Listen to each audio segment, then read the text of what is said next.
존경하는 한재영 목사님께서 우리 예배에 같이 참석하셨는데 우리 뜨거운 마음으로 환영하고 박수 한번 하십시다.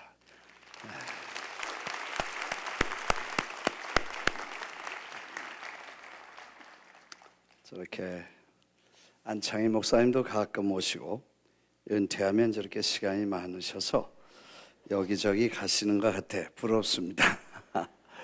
그러니까 시간이 직접 책임을 이렇게 안 지시니까 또 시간 되면 여기도 가시고 저기도 가시고 또 저에게 오신 것을 진심으로 환영합니다.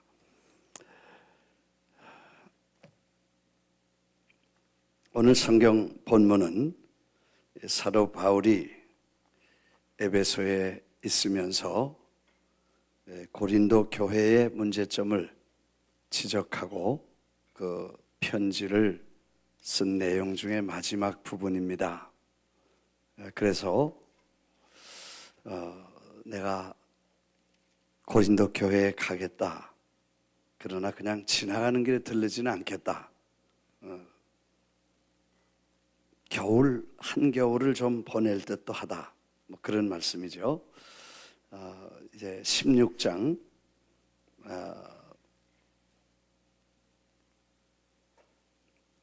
5절 내가 마게도니아를 지날 터이니 마게도니아를 지난 후에 너희에게 가서 혹 너희와 함께 머물며 겨울을 지낼 듯도 하니 이는 너희가 나를 내가 갈 곳으로 보내어 주게 하려 함이라. 이제는 7절이지요. 지나는 길에 너희 보기를 원하지 아니하고 만일 주께서 허락하시면 얼마 동안 너희와 함께 머물기를 바란다. 고린도 교회에 여러 가지 문제점이 있었죠. 교회 안에 예식 문제, 은사 문제, 윤리 문제, 교리 문제 이런 여러 가지 복잡한 문제들이 생겨서 사도 바울의 마음에 근심을 주고 또 그게 어떻게 될지 걱정이 되어서 사도 바울이 편지를 쓰는 내용이 고린도 전서에 전체 기록되어 있습니다. 근데 그렇게 쓰면서 내가 이제 시간이 되면 거기 가겠다 하고 그냥 지나가는 길에 잠깐 들르지 않고 한 해 겨울을 나든지 아니면 시간을 좀 넉넉히 보내서 너희들과 같이 시간을 보내겠다는 이야기를 하지요. 그 다음에 이제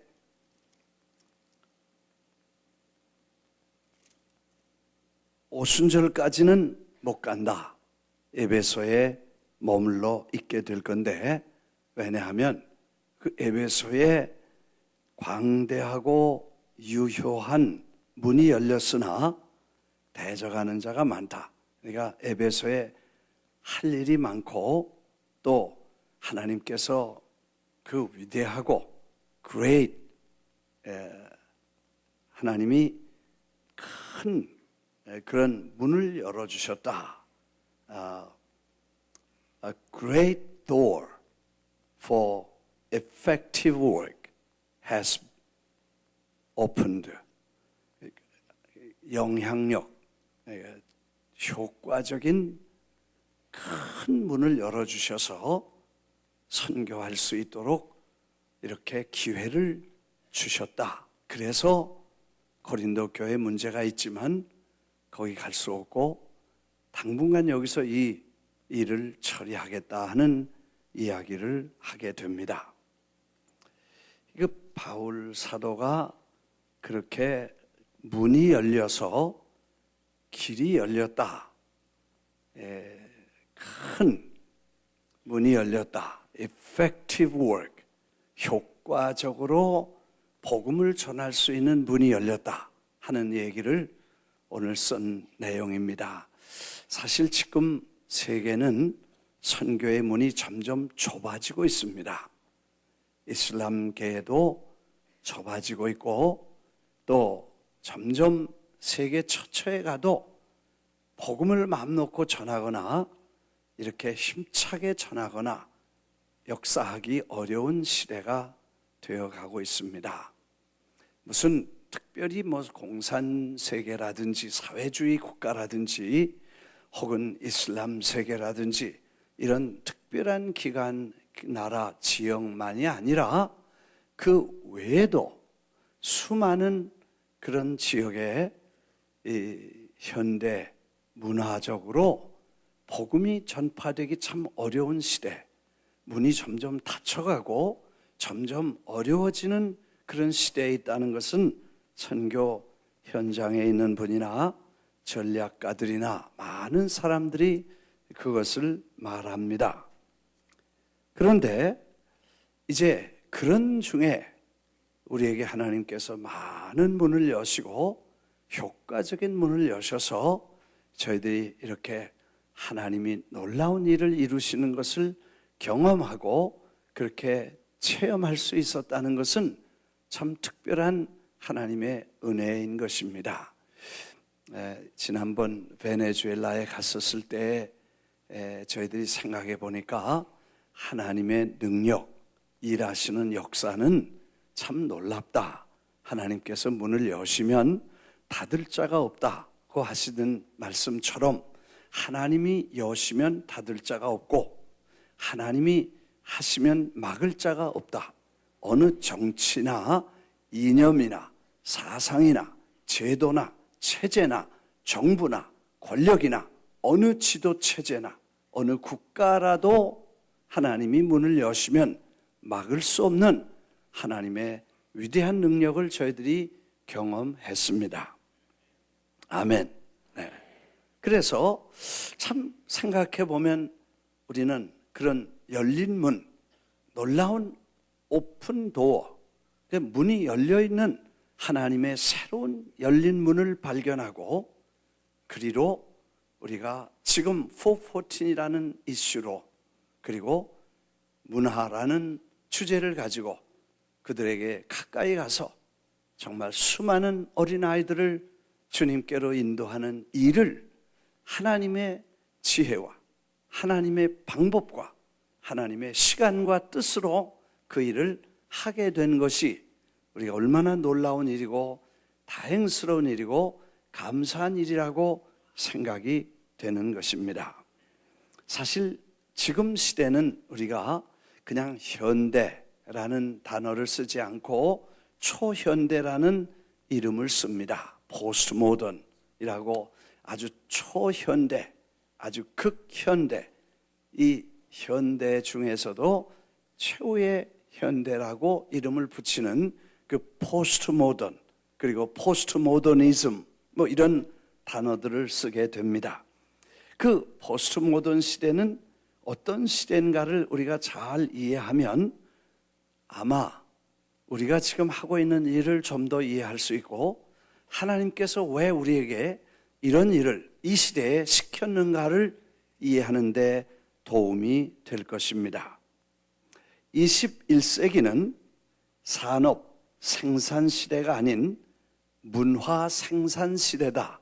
이렇게 사람들이 말합니다. 유네스코에서도 그렇게 말하고 또 제레미 리프킨이라는 이 펜실베니아 대학의 경제학 교수면서 미래학 교수, 이분이 앞으로 상품은 뭘 만들어내는 것이 아니고 이제는 문화 상품, 그래서 문화를 생산해서 그걸로 사람들에게 소개하는 시대가 올 것이다.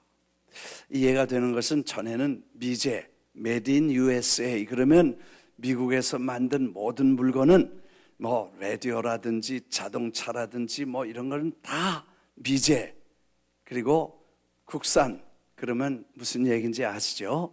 국산은 다 헐값이고 안 좋은 거고 미제는 다 좋은 거였었어요.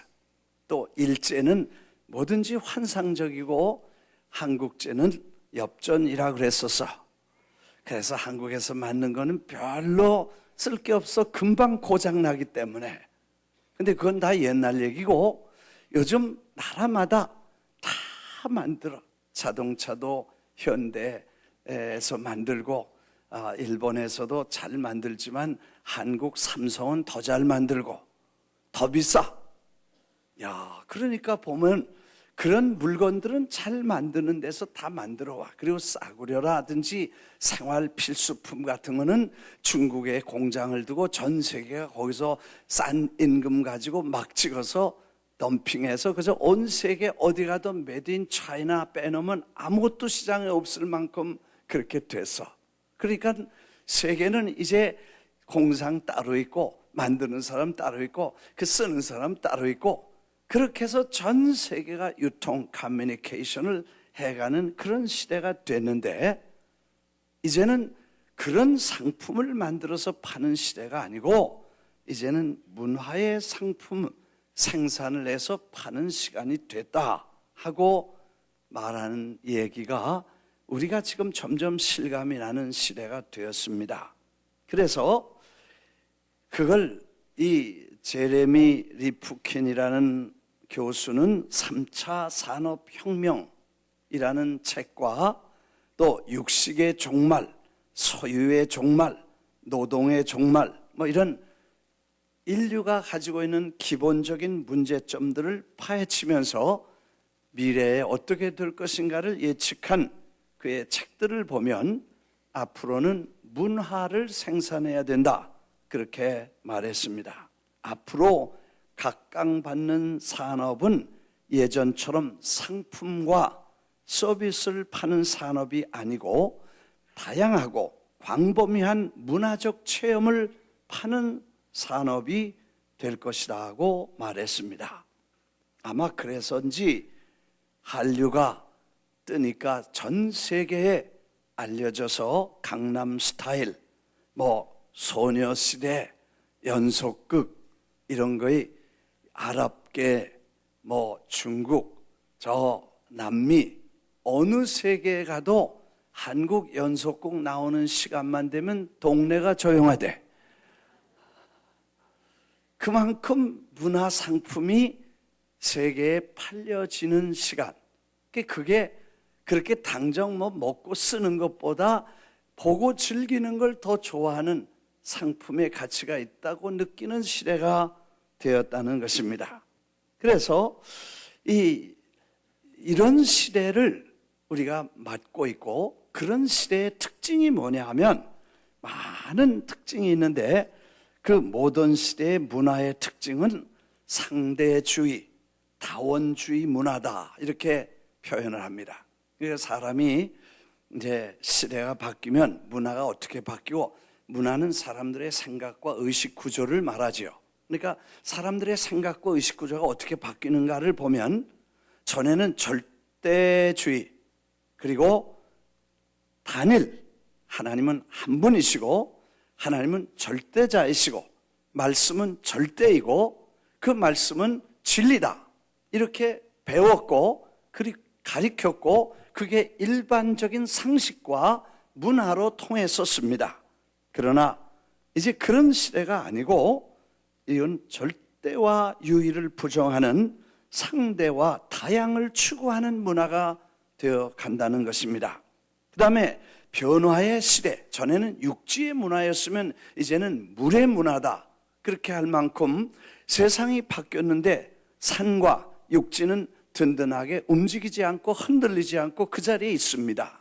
그러나 물은 끊임없이 바뀌고 변화무쌍한 것이 물인데 그래서 물 문화의 시대, 빠르게 변화하고 계속적으로 변화하고 끊임없이 달라지는 그런 변화를 사람들이 좋아하고 그런 좋아하는 문화를 가지고 살게 된다는 것입니다. 그리고 이 포스트 모던 문화는 사람들이 앉아서 그냥 듣기만 하는 시대가 아니라 이제는 상호작용을 통해서 서로 경험하고 또 선택하고 그리고 서로 작용하는 참여하는 문화다. 그래서 그냥 대리 저 사람이 그냥 해주면 되고 노래를 대신하면 내가 기쁘고 그냥 듣는 걸로 좋았는데 그걸로 요즘 만족하지 않고 나도 나가서 가라오케 가서 한마디 해야 돼. 그런 시대가 돼서 참여 문화가 된다는 것입니다. 누구 다른 사람의 얘기 가지고 만족하지 않고 나도 거기 참여하고 결정에도 참여하고 그렇게 하는 상호작용의 시대에 우리가 살고 있다, 그런 얘기죠.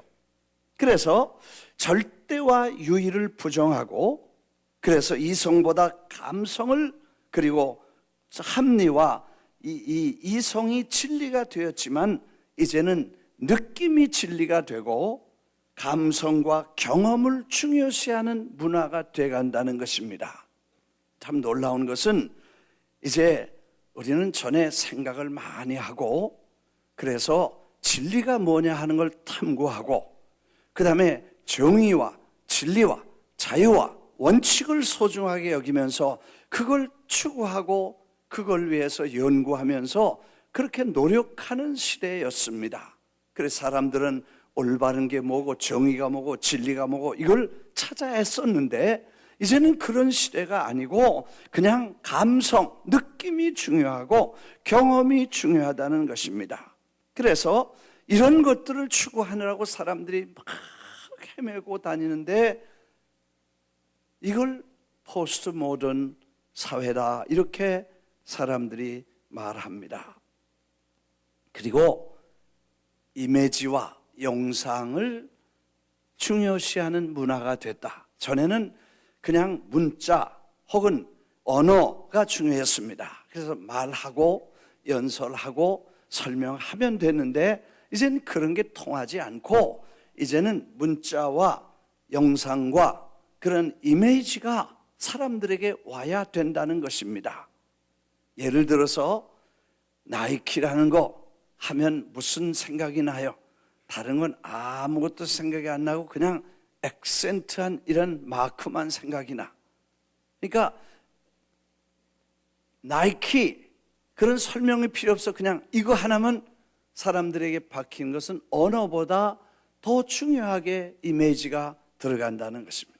그래서 이 포스트 모던 시대의 사람들은 각종 영상과 이미지를 사람들에게 주려고 애를 쓰고, 그 이미지가 와야 전달이 되지 말만 가지고 안 되는 세상이 되었다는 것입니다. 그래서 현대 문화가 언어를 기반으로 했다면 초현대 문화는 이미지나 영상을 통해서 진동하고 보고 듣고 그렇게 해야 그게 시원한 시대가 됐다는 것입니다. 카톡에도 보니까 내 이걸 꺼야 될지 안 꺼야 될지 몰라. 온갖 그림이 다 나와. 희한한 것 다 나오고 그냥 말이 필요 없어. 그냥 이미지 하나 딱 주면 그걸로 돼. 그냥 사랑합니다 그러면 하트 빨간 거, 그냥 그런 걸 한 5개쯤 넣으면 그런 거예요. 그래서 이제 집사람하고 나하고 커뮤니케이션 할 때도 다른 거 필요 없어. 그냥 그런 걸로 해버려.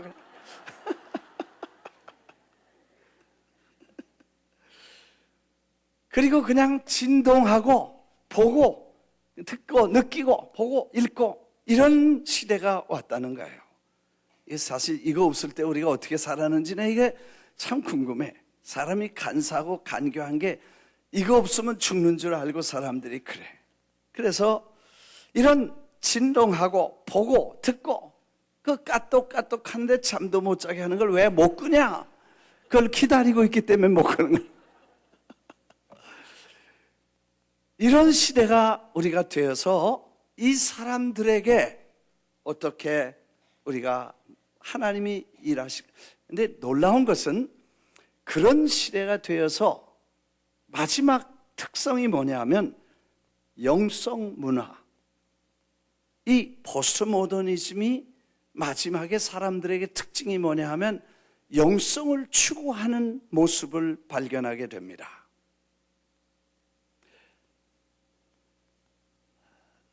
영적 갈망이 커진다. 그러니까 정보는 하여튼 뭘 쳐도 여기 나와. 인포메이션이 홍수 같아. 홍수가 나면 먹을 물이 없어지죠. 구정물이 막 홍수처럼 밀려가면 그 다음에 진짜 마실 식수가 모자라는 것처럼 그런 홍수처럼 인포메이션이 몰려가고 막 홍수처럼 밀려가는 정보의 홍수 시대를 만났기 때문에 사람들은 혼란에 빠지게 되고 뭐가 뭔지 모르게 되고, 그래서 사람들은 결국 본성을 쫓아 영성을 추구하는 문화를 갖게 된다는 것입니다. 그래서 사람들은 신비한 걸 좋아하게 되고, 그 다음에 뭔가 특별한 느낄 수 없는 영성을 찾아서 헤매게 됩니다. 최근에 몇 년 전에 뉴저지 쪽에 다른 교단 사무실에서 일하는 목사님 사모님 한 분을 만났어요. 그분이 저를 만나더니, 목사님, 요즘 미국 교회에 큰일 났어요. 한국에서 스님을 모셔다가 붕해를 해요. 그 무슨 소리요? 그랬더니 교회에서 설교하는 거 가지고는 별로 도움이 안 되는지 목사님들이 연구해가지고 한국의 스님 불러다가 메디테이션, 이 묵상을 깊이 하면 묵상하다가 치료도 받고 묵상하다가 무슨 영감도 받고, 그래서 이 부처 스님들이 오셔가지고 그래서 영성 부흥회를 한다는 거예요. 이게 도대체 어떻게 된 거냐? 교회가 진정한 영성과 체험을 주지 못하기 때문에 결국 그걸 찾던 사람들이 누구는 관계에 있냐? 뭐 부처님은 어떻고 뭐 마음에 뜨면 어떠냐? 경험만 하자. 아마 이런 영성의 요구 때문에 그렇게 되지 않았나, 이런 생각을 하게 됩니다. 영적 갈망이 커짐으로 사람들은 헤매게 되고, 그 갈등과 혼란 속에서 영성을 찾아서 정말 하나님이 누군가를 찾으려고 애를 쓰지만, 교회가 올바른 복음과 영성을 주지 못하기 때문에 이 사람들은 점 보러 가는 밤 리더, 손금 보는 사람, 무당, 점쟁이를 그렇게 좋아하고, 동네마다 있고, 서울 가도요, 강남에 가보니까 강남에 한 층에 점 보는 사람들 광고가 밖에서 쭉 붙어 있어. 그러니까 이렇게 발전하는 속에서도 점을 본다는 건 뭐냐?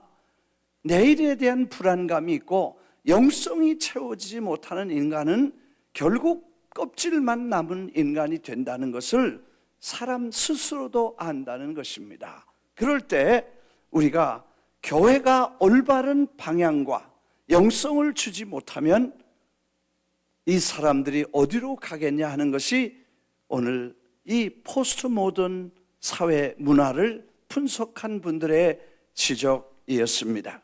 미국에는 3,100만 명이 젊은이들이 학교에서 사회로 나온다고 합니다. 12%만 교회를 출석했는데, 학생들 중에 그 중에 88%가 학교를 졸업하면 교회도 졸업한다는 숫자가 나옵니다.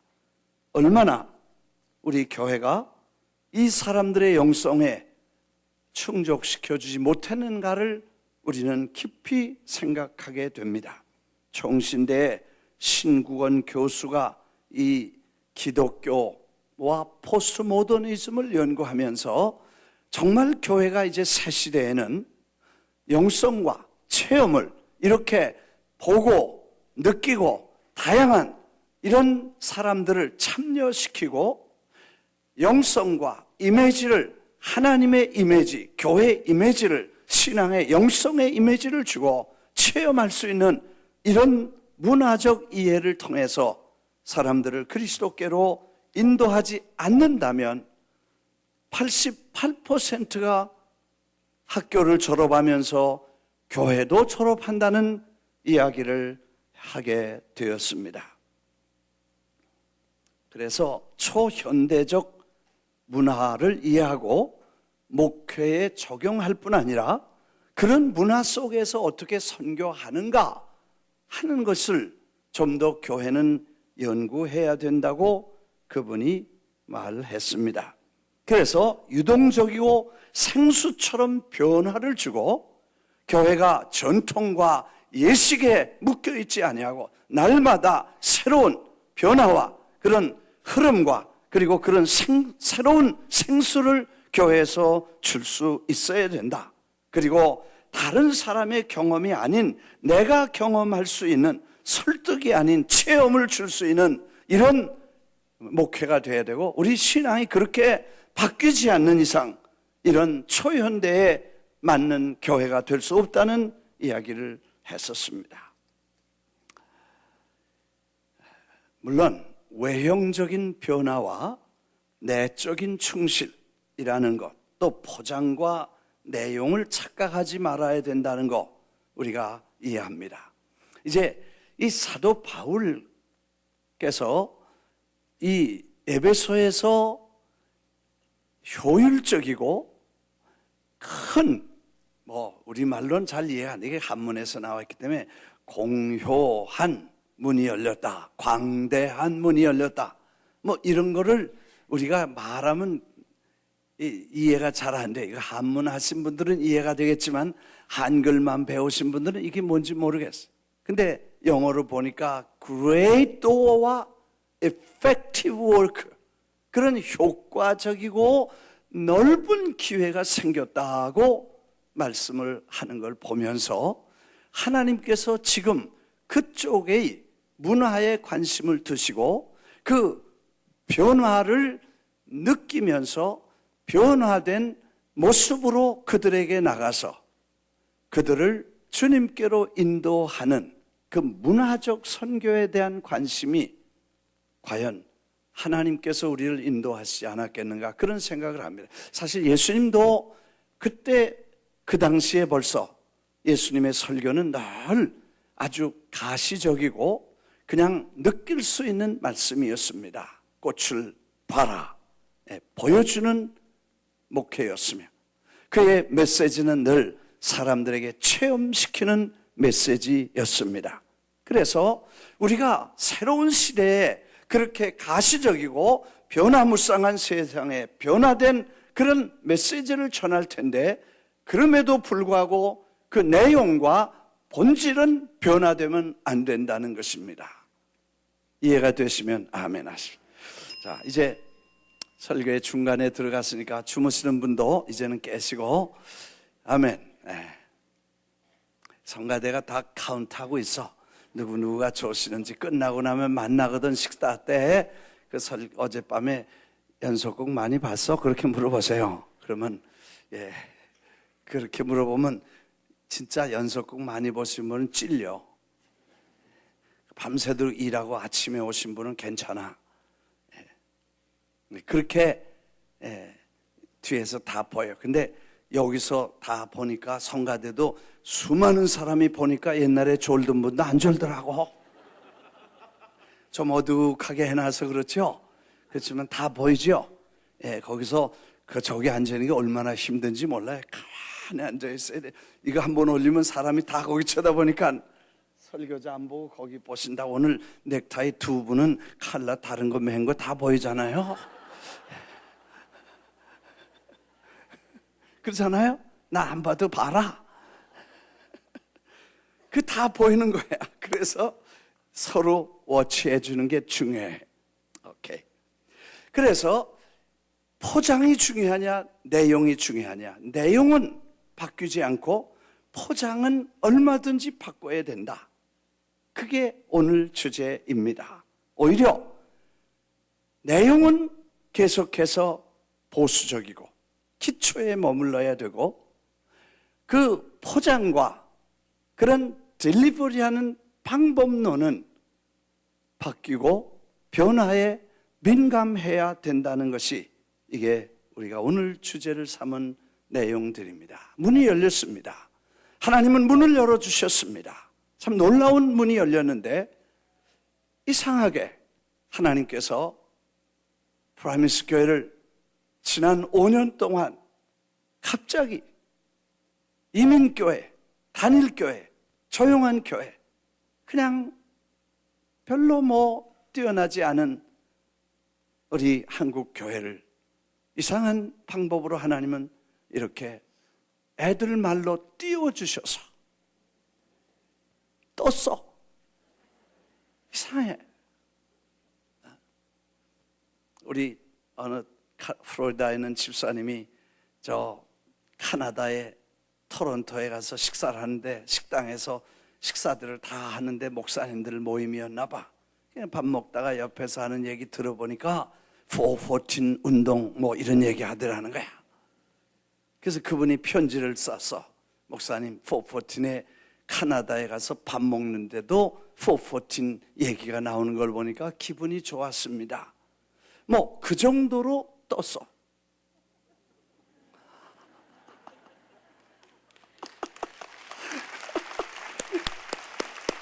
그렇죠? 근데 왜 그런가 하니까 우리가 지금 하나님이 그런 일을 시키셨기 때문에 그렇고, 그 다음에 남미에 가면 프라미스 교회를 그렇게 다 모르는 사람이 없어. 왜냐하면 우리가 가서 아이들을 도와주고 축구를 하고 뮤지컬을 하고 뭐 그러니까 그 아이들이 다 좋아하고 그랬어. 그렇게 좋아하는 것을 통해서 좋아하는 복음을 전하는 거예요. 다시 말하면 그들이 좋아하는 걸 통해서 정말 좋은 걸 전해주는 그 하나님의 문화적 방법을 우리가 상상할 수도 없고 이해할 수도 없고, 그런 머리가 돌아가지 않는 우리를 하나님께서 그걸 잘 인도하셔서 인도하시는 대로 쫓아 순종해 갔더니 그 일이 이루어졌더라. 할렐루야. 이게 오늘 우리가 경험한 것입니다. 이건 여러분이나 제 머리에서 나올 문제가 아니야. 그건 우리가 상상해도 되지 않는 것이고 상상했다고 해서 되는 거 아니에요. 어떻게 이 3년 동안에 23개 운동장에 70만 명의 사람을 모으고 어떻게 1억 5천만 명이 보는 텔레비전을, 그것도 베네수엘라 같이 사회주의 아주 경직되고 엄청난 그런 제도 압제 속에 있는 정치적 그런 환경 속에 우리가 들어갈 수 있었습니다. 그런 나라의 메이저 시티 7개를 우리가 그냥 활개를 치고 돌아다니면서 30만 명을 모아서 할렐루야를 외칠 수 있다는 것은 이건 전적으로 하나님의 역사고 문화의 코드를 읽으시고 그리로 가도록 인도하신 하나님의 역사인 줄 믿습니다.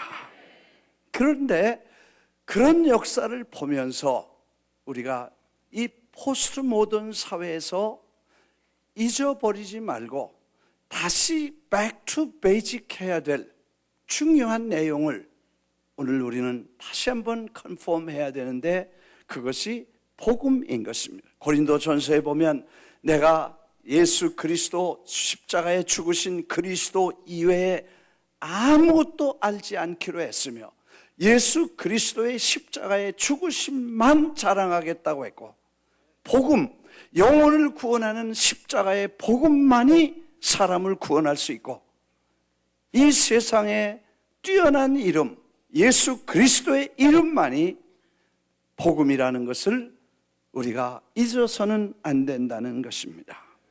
그래서 복음의 본질이 변화되면 변질되는 것이고, 변질되면 결국 우리는 올바른 능력과 하나님의 역사의 기본 라인에서 아웃된다는 것을 잊어서는 안 된다는 것입니다. His Life도 사실 이번에 어려운 두 나라를 갑니다. 한 나라는 한국이고 한 나라는 한국보다 좀 먼 나라입니다.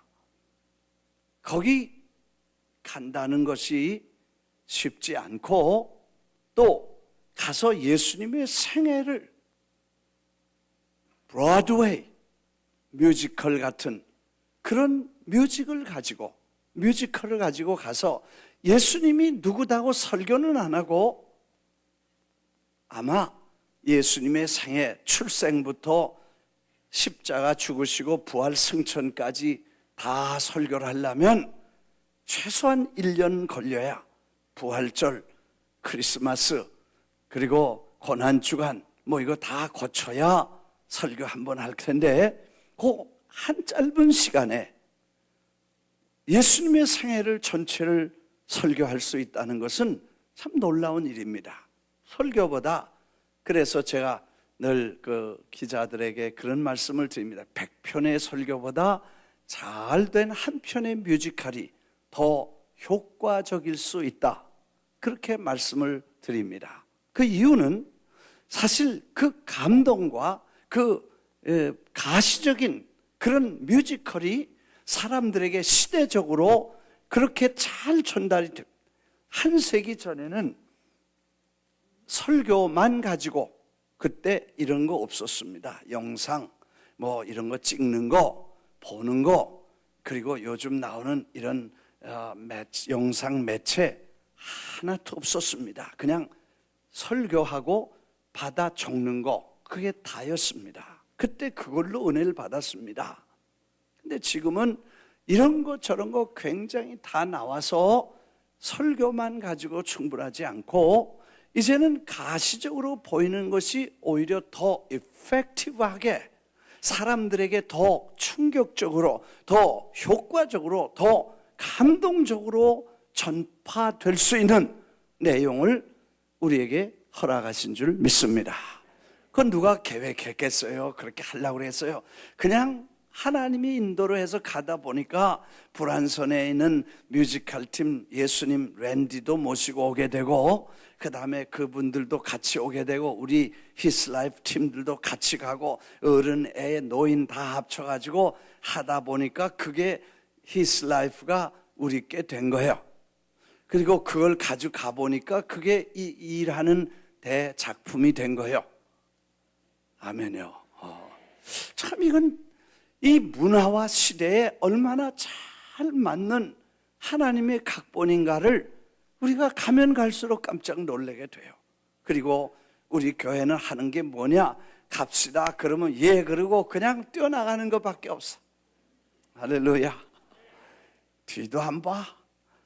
그냥 달려가는 거야. 이 베네수엘라에 어렵고 콜롬비아에 어렵고 아프리카에 어렵고 다 어려운데 갑시다 그러면 그냥 뛰어나가는 거예요. 이번에도 그 한국하고 거기 간다는데 60명이 등록을 했는데 한 사람당 얼마씩 내야 되니까 4,500불씩 내야 된대. 놀라지도 않으셔. 내가 안 갈 거니까 뭐 놀라긴. 돈이 있냐? 아니요. 두 짭, 세 짭 뛰고 지금 난리 법석을 해. 그래가지고라도 가야 된다는 거예요. 그 대단한 거예요. 그래서 뭐 제가 설교하러 가서 설교 허락 못 받아서 나 그 동네 가서 설교한 적 거의 없어요. 근데 문화 예술이라 그러니까 환영해서 가서 이 예수님을 수만 명의 아이들에게 전하고 복음을 전하는 일이 이루어지게 될 줄 믿습니다. 이제 이런 큰 역사들을 이룰 때 본질이 뭐냐? 이런 다양하고 변화무쌍한 세계에서 이런 문화 속에 들어갈 때 예수 그리스도 복음 핵심 그 베이직을 우리가 들어가서 그걸 잊어버려서는 안 된다는 거 하나. 그 다음에 두 번째는 그걸 감당하는 우리가 새로운 본질로 다시 훈련을 받아야 된다는 거. Back to basic. 지난 시간에 한국이 이렇게 된 것은 좀 본질로 돌아가지 않으면 해결이 없다.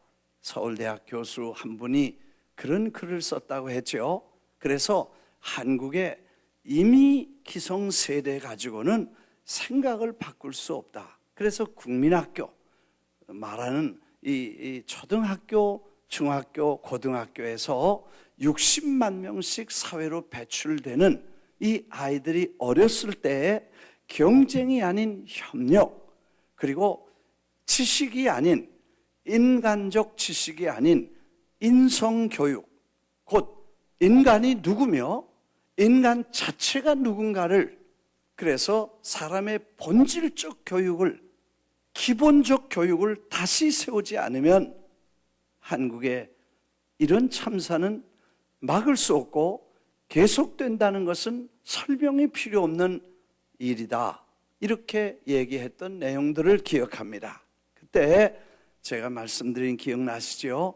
그 본질 교육, 그래서 아이들을 무슨 재간으로 교육을 시킬 거냐, 도덕 교육으로 되느냐, 인성 교육으로 되느냐, 이거는 하나님의 말씀과 성령으로 되고 사람이 짐승이 아닌 본질을 이해해야 되고, 사람은 하나님의 창조물이라는 걸 이해하지 않고 그걸 배우지 않으면 사람다워지지 않는다는 거예요. 이해가 되시면 아멘 하십시오. 난 서울 가서 이번 목요일 저녁에 서울 가긴 가지만 걱정이 태산 같아. 우선 몇천 명 모이신 목사님들에게 414 얘기하는 것도 부담이 되지만 더 큰 부담은 이번 주일에 설교를 스케줄 보니까 안산에 세월호에 탔던 고등학교가 있는 그 동네에 거기 교회에서 아이들이 몇 명이 다 죽은 그 교회에서 설교해야 된다고 스케줄이 나와서 I don't know 무슨 얘기를 해야 될지 I'm scary.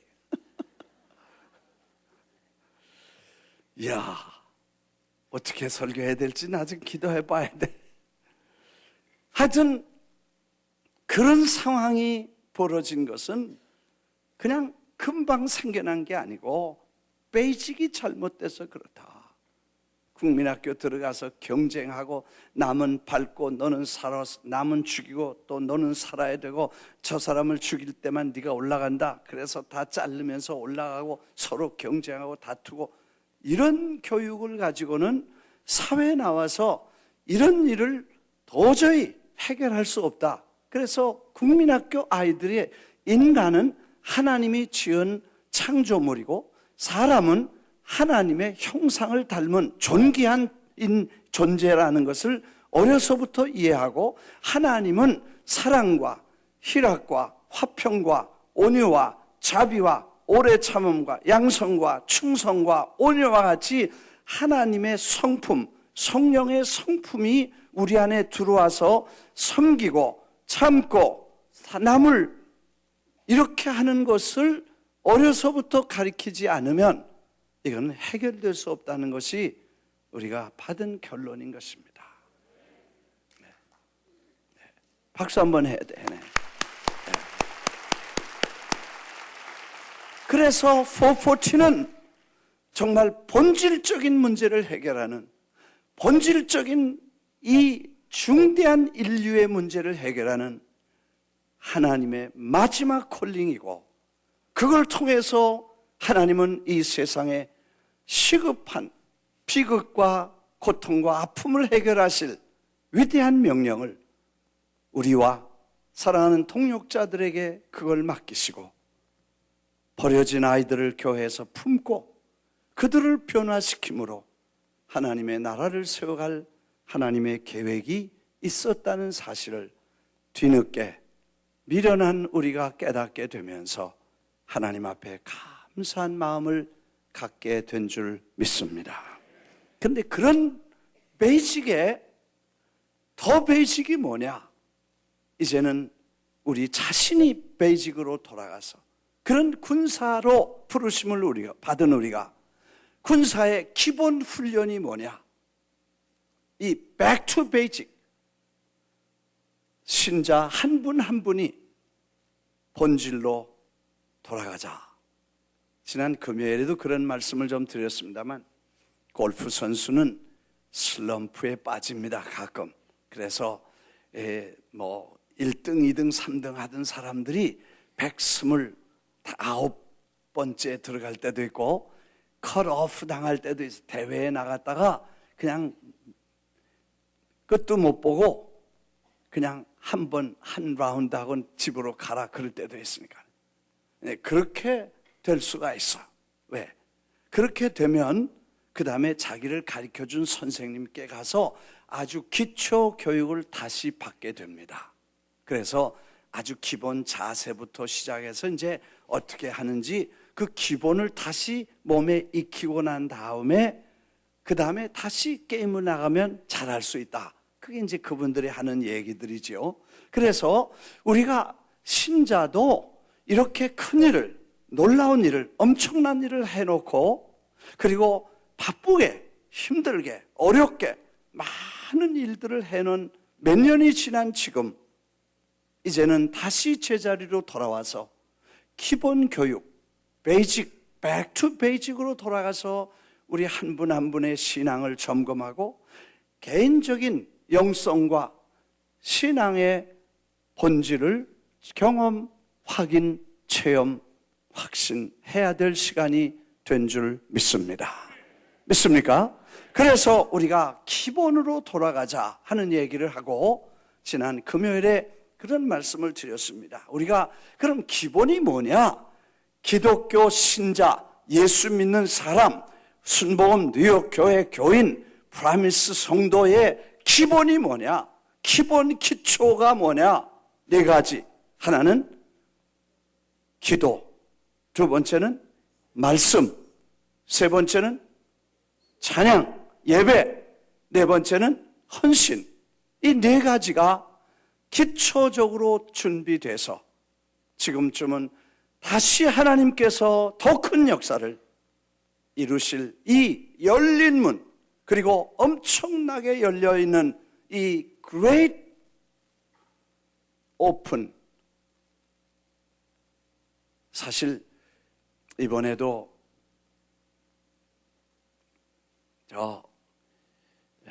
콜로라도 스프링스에서 414 세계 지도자들이 한 40명 모여서 앞으로 어떻게 414 운동을 전개해 나갈 것인가, 뭐 이런 심각한 얘기를 2, 3일 동안 아주 머리를 맞대고 각자가 다 연구해 온 거를 발표하고, 그래서 종합을 하고 정리를 해서 한국에서 신학적, 그래서 이 414이 신학적으로 논문을 쓴 수많은 신학자들의 신학적 배경을 다시 한번 컨펌하고 그 다음에 방법론적인 구체적인 방법을 이번에도 연구하고 토론했습니다. 근데 거기 오셨던 분들 중에서 많은 분들이 우리를 정식으로 초청하고 와달라는 요청을 했습니다. 그 중에 한 분이 아얄라라고 하는 Compassion International의 우리 잘 아는 친구 목사님이 한 분 계셨습니다. 그분은 저 아루사라고 하는 탄자니아의 그 세렝게티 그 근처의 아루사라는 도시에서 목회를 하시고, 우리가 지난번에 거기 갔을 때에 탄자니아의 히스라이프를 할 때 그분이 많이 도움을 주셨던 분이고, 네 분을 저희가 초청해서 며칠 동안 교회에 있었습니다. 그분이 그 콜로라도에서 만났는데, 그분이 자기가 우리하고 회의를 하면서 회의가 다 끝난 다음에 목사님 저를 위해서 기도해 주십시오. 그래서 조용한 자기 방으로 저를 불러서 자기가 무릎을 꿇고 기도해 달라 그래. 그래서 저도 같이 무릎을 꿇고 손을 얹고 기도해 줬어요. 근데 그분이 하는 말이, 자기가 지금 탄자니아의 컴패션 책임자였었는데 놀랍게도 하나님께서 아프리카 전체의 컴패션의 책임자로 이번에 임명을 받고 7월 1일부로 케냐 나이로비로 이주를 해서 아프리카 전체를 돌보는 컴패션 책임자가 됐다는 거예요. 그 아프리카 전 대륙의 컴패션에서 현재 돕는 사람 아이들 숫자만 40만 명이고 수만 명의 목사님들을 섬기고 있는 기관의 책임자가 됐다는 거예요.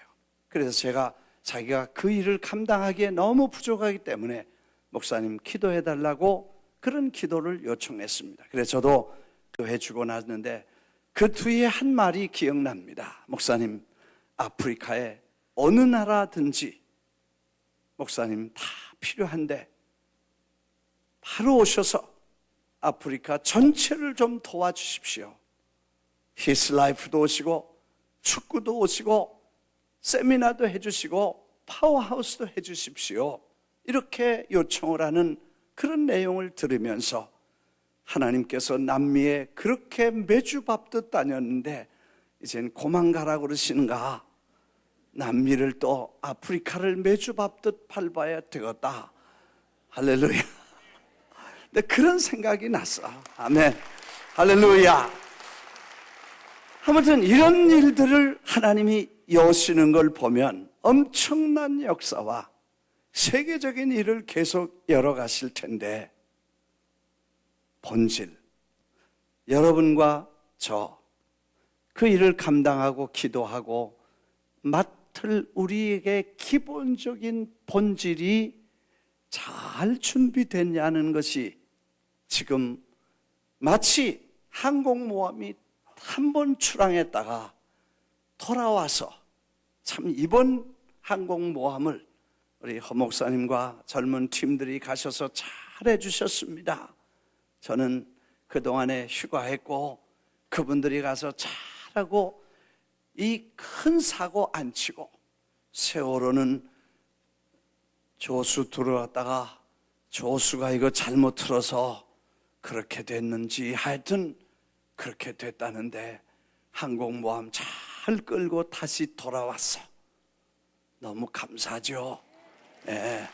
이제 새로운 출항을 앞두고 이제는 우리 한 사람 한 사람이 준비하는 일이, 그래서 기름도 치고 기계도 정비하고 총과 대포도 다시 정비를 하고, 어떤 분이 카톡에다 그랬더라고.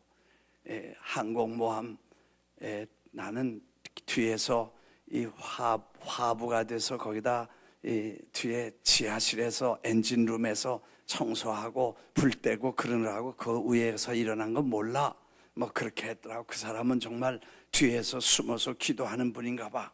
하여튼 이렇게 훈련된 사람들일지라도 한 번 전체 전쟁을 마치고 돌아와서 다시 정비해야 될 분야들이 4가지가 있는데, 첫째는 기도요, 두 번째는 말씀 훈련이요, 세 번째는 예배 회복이요, 네 번째는 헌신의 각오다.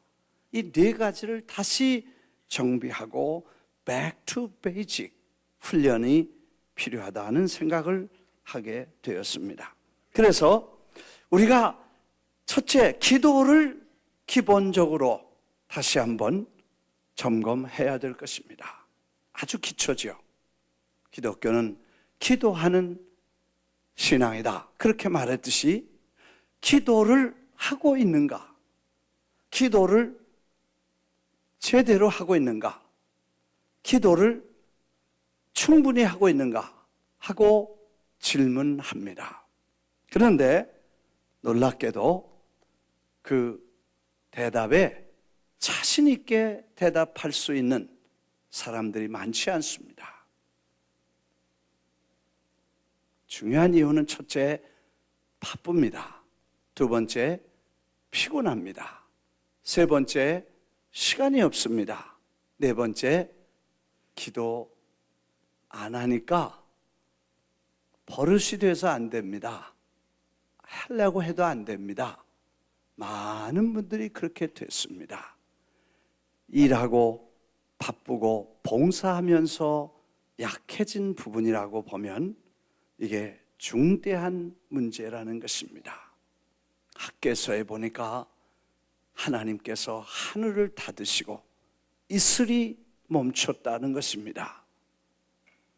여러분, 비는 고사하고 하늘에서 이슬이 그치니까 사실 비는 안 와도 아침 이슬이 풀잎에 떨어지고 그 풀잎에서 깊이 뿌리도 내려가서 그 뿌리가 하루 종일 더위에도 견디면서 수분을 공급할 때만 초목이 자라듯이 그 이슬이 그만큼 중요한데, 하늘에서 하늘이 닫히고 이슬이 멈춰지면 심령이 메마르고 사막이 된다는 것을 성경이 가르쳐 줍니다. 그래서 우리가 하루에 정기적인 기도와 시간을 낸 기도를 해야 된다는 것을, 기본 훈련에 들어가야 된다는 것을 말씀드리고, 제가 이 414 대회가 10월 대회가 10월 10일 날인데 1010이죠. 1000명이 오는데 1010에 1000명이 오실 텐데 그 1010까지 지금 며칠이나 남았는가? 그러니까 6월, 7월, 8월, 9월 그리고 며칠이요? 열흘이니까 4개월 열흘 남았어. 그 안에 우리가 준비한 한 100일 정도를 영적 기본 훈련 기간으로 정하고 우리가 다시 한번 우리 기도 생활을 점검할 수 있게 되기를 주의 이름으로 축원합니다. 축원합니다. 마태복음 이 26장에 보니까 예수님께서 마지막 고난을 십자가를 잔을 마실 거냐 패스할 거냐를 결정하십니다. 그때 주님께서 제자들의 도움을 요청하셨는데 그 세 사람 특히 뽑아서 셋만 다른 사람은 거기 있으라고 그러고 세 사람을 기도의 동지로 정말 기도의 이 동역자로 저를 부르시고 자기가 어려울 때 나를 위해서 너가 1시간 동안 기도해달라고 부탁하고 거기 앉혀놓고 좀 떨어진 데서 아버지요 내 원대로 마옵시고 아버지 원대로 해주십시오 이렇게 기도를 하고 돌아오십니다. 와보니까 제자들은 굴굴 자고 있어요. 그러니까 주님께서 말씀하시기를 너희가 나와 함께 1시간도 이렇게 깨어있을 수 없더냐. Just 1 hour 1시간을 내가 이렇게 급하고 나와 함께 도움이 필요하고 내가 날 좀 도와달라고 내가 1시간 부탁했는데 이 1시간도 못했냐? 안 되냐? 그리고 시험에 들지 않게 깨어 기도하라고 말씀을 하십니다. 시험에 들지 않게 깨어 기도하라. 아마 기도 안 하면 시험에 들게 돼 있다는 것이에요. 그래서 주님 말씀하시면서 마음은 원이로되 육신이 약하구나. 그렇게 우리 다 기도하는 건 마음의 원해요. 소원이 다 있어요. 근데 뭐가 안 돼서 안 되냐? 육신이 약해서 안 되는 거예요. 다시 두 번째 나아가 기도하여 이르시되 아버지여 만일 내가 마시지 않고 이 잔이 내게로 지나갈 수 없거든 아버지 원대로 하시기를 원합니다. 다시 오사 보신즉 그들의 잔이 다 따라하겠습니다. 그들의 눈이 피곤함이로라. 네. 저녁만 되면 왜 그렇게 눈이 쏟아지는지 헤비야 묵직한 눈꺼풀이 그냥 쏟아져 내리는 거야. 참 우리가 너무 이 피곤한 게 문제예요. 기도를 방해하는 게 피곤한 게 문제고 바쁜 게 문제.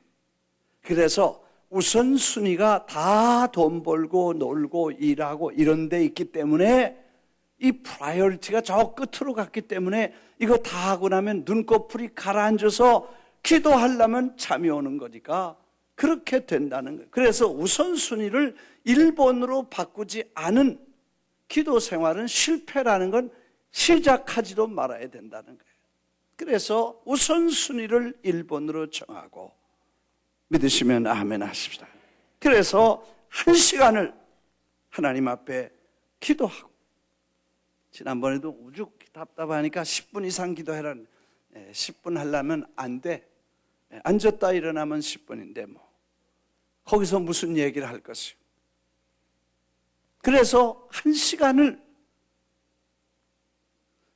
정말 급한 게 뭐냐? 기도입니다. 정말 바쁜 게 뭐냐? 기도입니다. 정말 지금 해야 될 우선순위가 뭐냐? 기도입니다.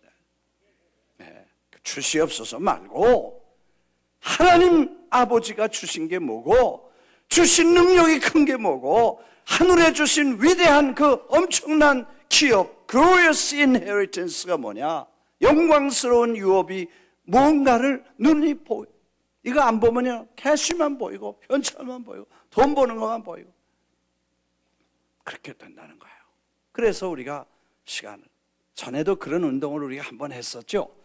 이 교회에서 수건 나누어 드리면서 이 수건은 전부 목욕하고 발 닦고 그러지 말고 이걸 깔고 앉아서 한 구덩이에다 놓고 그리고 정한 시간에 정한 장소에서 1시간씩 무릎 꿇고 기도하십시오. 그랬는데 어느 사이에 그거 다 목욕탕에 빨래통에 넣고 돌려버렸어.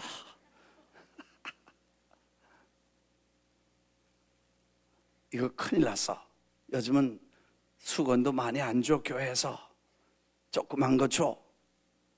근데 그래서 지난 금요일에 오신 분들은 이런 수건을 우리 아프리카에 이 우물 파는 거 위엔 바자회 한다는데 그걸 많이 갖다 놓으신 게 있어. 내가 보니까 이거를 아주 좋은 게 하나 왔더라고. 그래서 내가 몇백 개를 갖다가 금요일 오신 분들은 다 하나씩 나눠드려서 공짜로 받았는지도 모르지만, 여기서 파는데 뭐 소매는 35불이래. 여기서 파는 데는 20불씩 도네이션 하는 거래. 그래서 내가 한 200개 갖다가 우리 철야기도 오신 분들 다 나눠드렸어.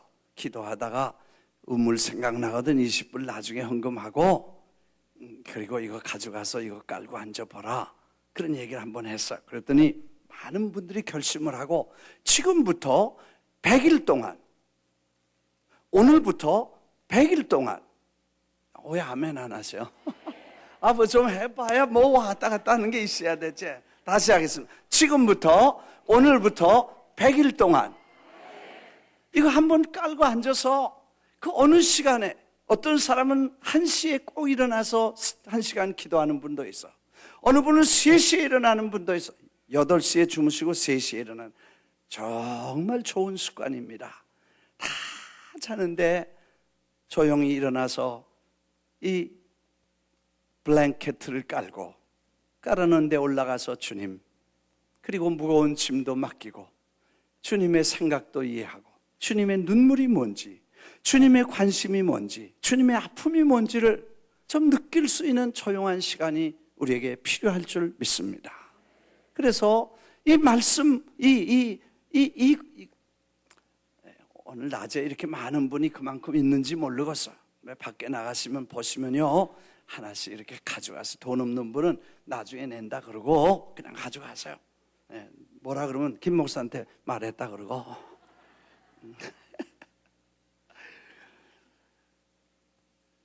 유대인들은요, 이 키파라는 머리에 쓰는 거 있잖아요.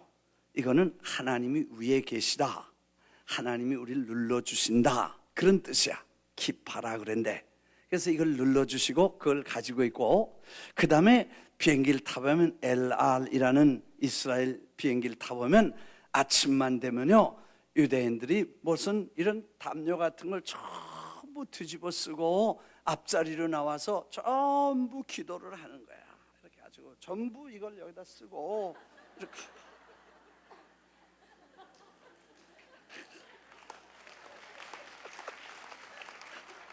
이렇게 하고 기도하는 거야. 그게 뭔가 그랬더니, 이게 하나님께서 이렇게 보호하시고 다른 외부와 차단하고 집중하고, 그리고 하나님의 손으로 이렇게 지켜주신다는 뜻이래. 그거를 탈리치라 그러는데, 그런 걸 전부 가지고 있더라.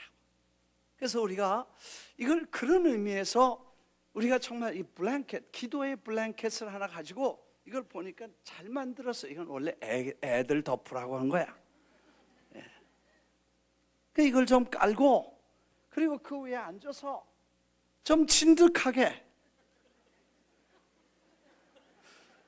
왜 이렇게 들썩들썩 하는 거예요? 앉기만 하면 무슨 생각이 이렇게 막 돌아가? 평소에는 아무 생각도 안 나는데 거기 앉기만 하면 무슨 생각이 이렇게 돌아서 들썩. 가렵긴 왜 그렇게 가려운지. 그래서 1시간을 지나면 주님이 조용한 음성으로 내다 하고 말씀하시고, 이렇게 그 무거운 짐을 그분에게 맡기고 그분의 생각을 좀 이해하고, 좀 그랬으면 좋겠다. 그래서 100일 동안 우리가 훈련을 하자. 하루 1시간만. 사실 뭐 시장 보는 것도 바쁘지요, 직장 가는 것도 바쁘지요, 애들 설거지 뭐 얼마나 바쁩니까? 게다가 피곤하니까 뭐 텔레비 연속극 보는 것도 바쁜데, 아무리 바빠도 1시간을 우리 하나님 앞에 매일 하루도 빼놓지 말고 100일만, 그러면 자리가 잡힐 거야.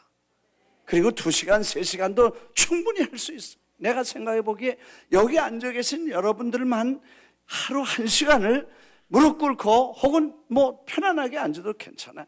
하나님 앞에 자기가 정한 시간에 새벽기도 나오시면 새벽기도 전에 나와서 혹은 후에라도 1시간 하나님과 나만 1시간을 앉아서 하나님의 음성을 듣고 주님의 마음을 읽을 수 있다면, 여러분, 세상에 이 넓은 문이 열린 이 위대한 문으로 세계를 구원하는 위대한 역사를 이룰 줄 믿습니다. 큰일을 하지만 우리가 개인적으로 이 준비가 안 되면 바쁜 행사에 피곤하고 남이 하는 거에 덜떠 건성건성 다니다가 속에 아무것도 남지 않고 하늘의 이슬은 그치고 심령이 메말라지면 남는 게 뭐가 되겠냐, 주님이 뭐라고 하시겠냐 하는 것이 이제 우리가 생각한 하나의 훈련인 것입니다. 그래서 어떤 분은 새벽 기도에 또 내다 놨더니 몇 개씩 가지고 있더라고. 그걸 또 그냥 공짜로 주는 줄 알고 3-4개씩 받았나 봐. 그 왜 이렇게 많이 했어요? 강아지 하나 덮어주려고요? 지금 기도하는데 덮으라고 그랬더니 왜 강아지가 무슨 기도를 해? 그냥 선교용으로 사과 사다가 도네이션하고 사과 사다가 강아지도 덮고 좋으니까 뭐 그렇게 쓰겠다고 하신 거야. 내 말할 수 없겠지만 지금 강아지 얘기가 아니고 사람 새끼 살리려고 그러는데 왜 강아지 얘기를 하는 거예요? 아멘 하십시다. 그래서 1시간 기도, 시험에 들지 않게 깨어 기도하라. 이 사실 보니까요, 3번째 같은 말씀으로 기도하신 후에 45절 마태복음 24장 26장 45절 이제 제자들에게 오사 이르시되 이제는 자고 쉬라 보라 때가 가까이 왔으니. 거기 보니까 자고 쉬어라. 아멘. 우리 성경을 보니까요, 이거 기도 안 하던 사람은 안 해도 되는 걸로 성경을 해석할 수 있어. 왜? 육신이 피곤하고 눈이 피곤하니까 자라 이렇게 됐잖아요. 그 쉬고 자라 그러니까 마음은 오늘도 육신이 약해서 잡니다. 그러고 자도 돼. 이렇게 설명을 할 수밖에 없어요. 근데 영어 성경에는 3번째 오셔서 아직도 자고 쉬느냐고 물으셨어요. 참 한국 성경과 영어 성경의 다른 점이 그거예요. 이제는 자고 쉬라고 말씀했는데 성경에는 Are you still sleeping and resting? Look, the hour is near. 자, 아직도 자고 깨느냐 이렇게 물으셨는데, 이거 우리가 다시 한번 이 말씀을 생각. 이제쯤은 제2차, 3차 항공모함이 출항을 해야 될, 그리고 세계가 몰려온 사람들이 세계로 가야 될 거대한 하나님의 역사가 준비될 시간에 아직도 자고 있느냐, 아직도 쉬고 있느냐, 아직도 잠자고 있느냐. 여기 그런 말을 안 써서 그렇게 하겠지. 자고 쉬어라 그 말이 아니고 아직도 자고 있느냐. 좀 나쁜 말로 아직도 자빠지지 않느냐. 그렇게 들어야 될 것입니다. 여러분, 1시간을 우리가 커밋하고 100일 동안, 여러분 잘 잊어버려요. 그러니까 노트에다 적어요. 하루 몇 시부터 몇 시까지 했다. 그리고 이틀, 그렇게 해서 100날을만 하면 자리가 잡힐 것입니다. 그동안에 많이 기도하시고 집에서 기도하고 가정에서 기도하고 참 귀한 분들이 많습니다. I'm talking about 그렇게 바쁘고 피곤해서 그 기본이 흔들린 사람들은 이제 다시 시작을 해서 기본 훈련을 100일 동안 받고 기초 훈련에 들어가게 되시기를 주의 이름으로 축원합니다. 그 다음에 두 번째 말씀인데, 그 말씀이 뭐냐? 성경, 우리가 천독을 읽자고 했는데 몇 독 안 읽었어. 그 말 보니까 우리 바빠서 성경 읽을 시간 없습니다, 그런 표시야. 근데 한 분도 빼놓지 말고 말씀을 다 읽어도 이 말씀 떠나고 성경 떠나서 깡통된다는 거 우리가 알지 않습니까? 그래서 하루에 1시간 기도하고 책 한 권 반드시 읽고,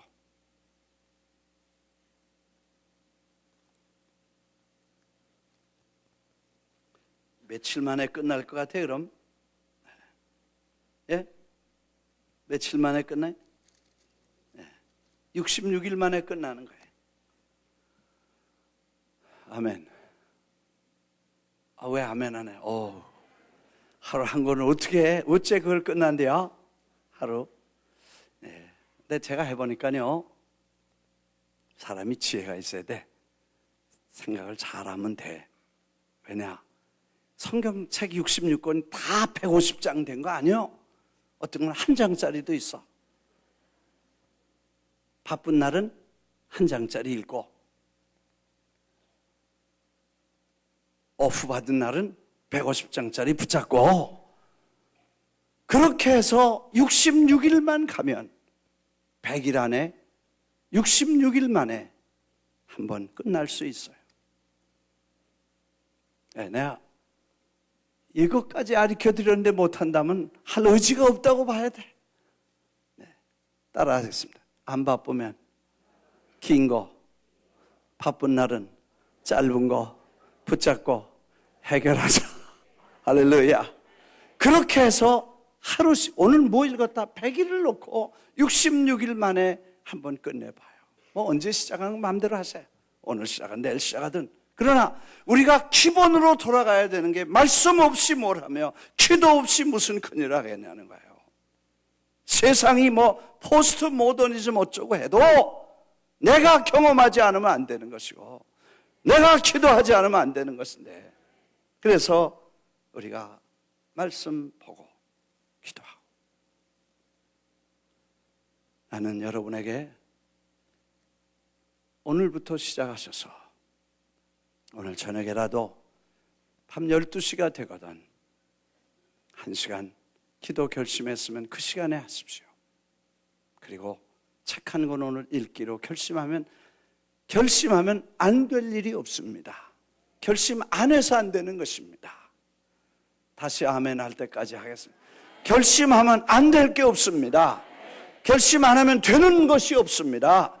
그래서 여러분이 결심하고 해야 된다 하면 하는 것입니다. 큰 일을 앞두고 할 일을 해야 된다고 믿고 시작하시기를 주의 이름으로 축원합니다. 복음이 본질에 치중하고 본질이 중요하다는 것을 인식해야 된다는 것입니다. 두 번째, 세 번째, 예배입니다. 여러분, 제가 오늘 아침에도 일찍 제가 나와서 일부 예배를 봤습니다. 예배 드렸는데 일부 예배에 시작할 때 얼마 안 왔습니다.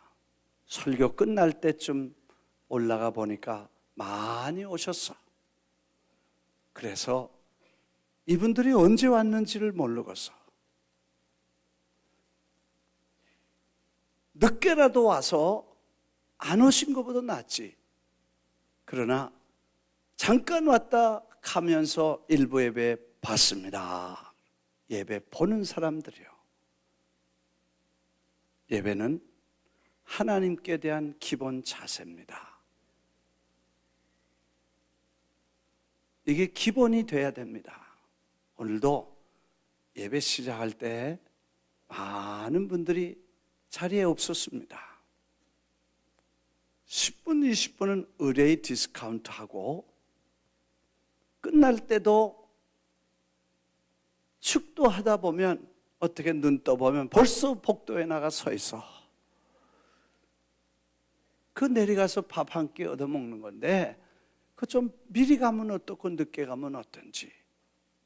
예배는 예배여야 됩니다. 하나님에 대한 예배여야 됩니다. 공예배여야 돼. 하나님께 드리는 예배는 일찍 와서 충분한 시간을 가지고 하나님께 마음을 들여서 예배할 수 있게 되기를 주의 이름으로 축원합니다. 이제 많은 분들이, 장로님들이 무슨 일이 바쁜지 예배 시간에 왔다 갔다 하고 아래층에 내려가 커피 마시고 그런 사람들도 있다는 얘기를 듣고 그렇게 해서는 안 되는 거예요. 내가 스데반 청년의 지도자들이 금요예배 늦지막히 와가지고 자기들끼리 예배 시간에 따로 지도자 모임을 모인다는 얘기 듣고 내가 뚜껑이 열려서 지금 하나님 앞에 와서 우리 공예배에 얼마나 열심히 하나님 앞에 기도하자고 하는데 청년들이 따로 모였다. 그래서 고 목사님 나한테 혼났어. 아주 혼쭐이 나서. 왜냐? 그 청년들이 일하고 늦게 오니까 그 청년들 어떻게든지 가르치려고 그렇게 하는데 그렇게 가르치지 말고 못된 거 배우는 거 아니야. 예배는 예배해야 돼. 예배는 예배해야 되는 거예요. 그걸 하나님 앞에 예배하고 다른 시간에 교육을 해야지 예배 시간에 예배 안 오고 가서 뭘 한다는 거야, 청년들이. 그렇게 배운 그 교육이 무슨 사람을 만들고 어떤 인물을 만드냐는 거예요. 차라리 새벽 5시에 모여. 그래서 훈련시켜가지고 그런 사람이 사람 되는 거지. 예배 제치고 시간 맞춰서 자기들 편리한 시간에 다 이렇게 저렇게 제낀 거, 그런 지도자가 일꾼 되겠냐는 거예요. 나는 예배 시간을 정말 하나님 앞에 회복하고 경건함과 거룩함으로 하나님 앞에 예배 드릴 자세를 가지고 나오지 않으면 이게 기본이 안 된 거니까. 이해가 되시면 아멘 하십시다. 여러분, 그래서 뒤에 왔다 갔다 하는 분들, 이 예배 시간 이제 설교 마치겠습니다. 하나는 다음에 해도 되지 예배 시간에 별 사람이 다 와서 기도 막 하는데 핸드백 들고 튀는 사람 없나? 그래서 그거 지키는 사람 또 있어.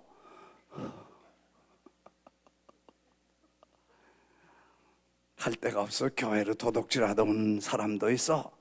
그건 도둑놈 중에 최고 악질이었구나.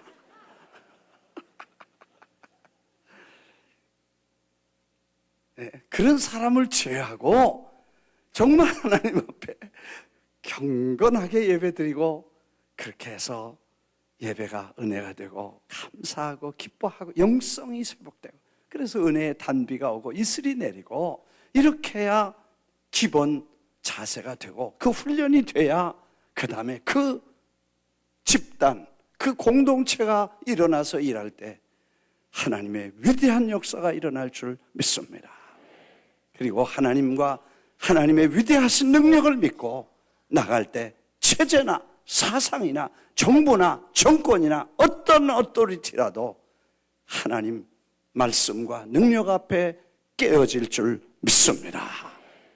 이제 거대한 대륙과 거대한 이 적들이 우리에게 전투를 앞두고 있는데 한 분 한 분이 준비하고 기도하고 깨어서 이 역사를 이루어갈 수 있게 되기를 주의 이름으로 축원합니다. 10분 전에 예배 참석하셔서 와서 하나님 만나기 전에 사람 만나지 마십시오. 하나님 말씀 듣기 전에 사람하고 대화하지 마라. 쑥덕쑥덕하고 그 복도에서 떠들고 그러지 말고 교회 오면 일단 와서 앉고 앉아 준비기도 하고 찬양하고 그렇게 해서 예배를 예배답게 회복할 때만 하나님의 새 역사가 감당하게 될 줄 믿습니다. 기도하겠습니다. 우리 시간에 다 자리에서 한번 일어나십시다.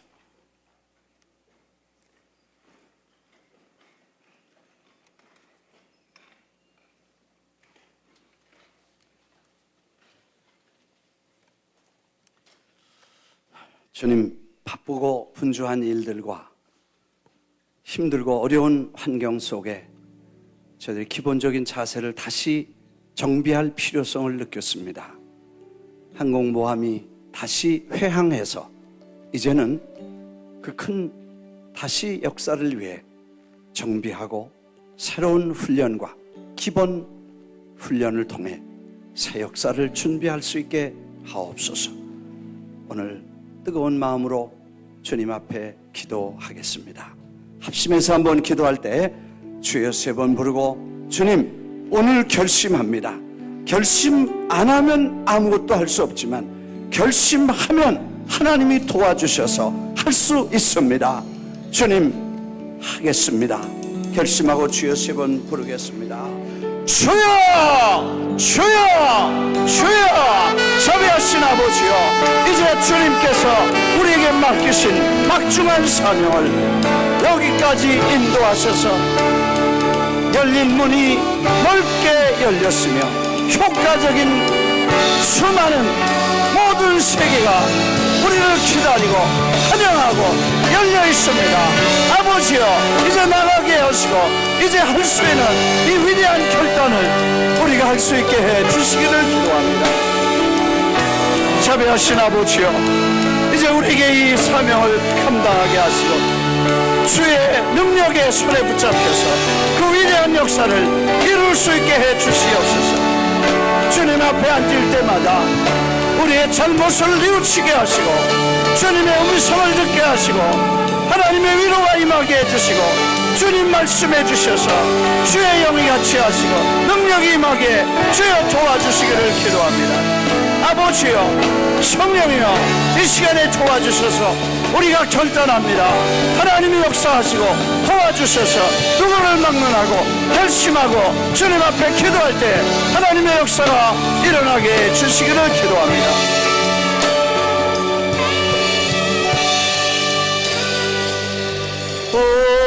굳건한 반석이시니 그 위에 내가 서리라. 그 위에 내가 서리라. 굳건한 반석이시니 그 위에 내가 서리라. 그 위에 내가 서리라. 굳건한 반석이시니 그 위에 내가 서리라. 그 위에 내가 서리라. 우리 가슴에 조용히 손을 얹어 주십시오. 사랑하시는 주님, 저희들이 이제 새로운 출정을 기다립니다. 새 역사를 준비합니다. 하나님,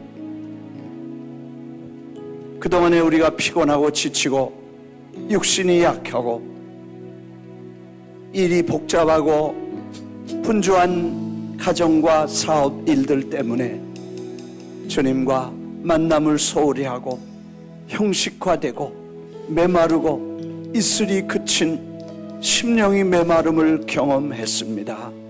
오늘 주님 말씀 듣고 새 출발합니다. 정비합니다.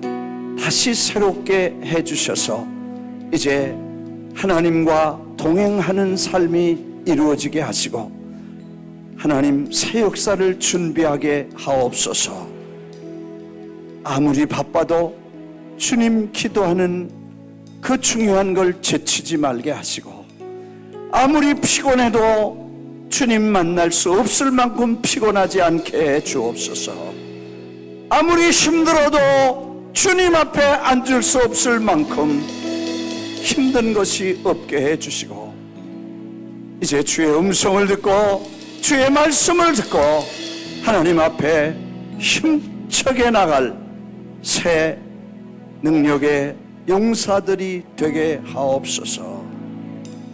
예수 그리스도의 이름으로 축원하고 기도합니다. 우리 하나님께 영광을 돌려 박수합니다. 할렐루야, 할렐루야. 할렐루야. 할렐루야.